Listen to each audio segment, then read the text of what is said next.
এনসিপির নেতা নন, কিন্তু তিনি সংশ্লিষ্ট বলে ধরা হয় উপদেষ্টা মাহফুজ আলম। তিনি সেখানে গিয়েছিলেন এবং একটি দুর্ঘটনাও ঘটে সেখানে। এটি কি মানে সেই অনাস্থার বহিঃপ্রকাশ? দেখুন, আসলে আমি যদি বলি এই বিষয়টাকে আমি এভাবে দেখি, সেটা হচ্ছে যেহেতু তারা ছাত্রনেতা ছিলেন, এবং আমি যদি বলি যে জুলাই আন্দোলনের যদি আমি 4-5টা মুখের কথা বলি, তাহলে মাহফুজ আলমের কথাই আপনি বলছেন, উপদেষ্টা মাহফুজ আলম তিনিও একজন। তো স্বাভাবিকভাবেই কিন্তু তাদের প্রতি ছাত্রদের একটা আলাদা ধরনের দাবি আছে, এবং তারা আসলে অন্য অনেক উপদেষ্টা, আমি যদি বলি বাকি 30 জন উপদেষ্টার কাছ থেকে কিন্তু তাদের সেরকম প্রত্যাশা নেই যে আসলে এখন যারা যে দুইজন, আমি যদি বলি আসিফ মাহমুদ এবং মাহফুজ আলম, তাদের ব্যাপারে আছে, এবং আমাদের নাহিদ ইসলাম তিনিও উপদেষ্টা পরিষদে ছিলেন।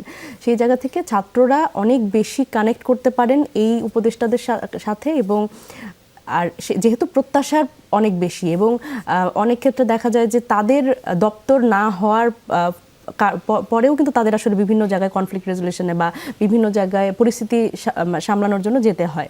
তো সেই জায়গা থেকে তাদের প্রতি প্রত্যাশাও বেশি ছাত্রদের, এবং আমাদের আসলে এই অভ্যুত্থান পরবর্তী সময়ে আমরা কিন্তু একটা টেনশনের মধ্যে দিয়ে যাচ্ছি, এবং অনেক সমস্যা, এবং আমরা খুব দ্রুত সমাধান প্রত্যাশা করছি। সেই জায়গা থেকেও কিন্তু এই কেন হচ্ছে না, হয়ে যাওয়া দরকার, এত মন্থর গতি কেন, এই প্রশ্নগুলো অনেক অনেক বেশি সামনে আসছে।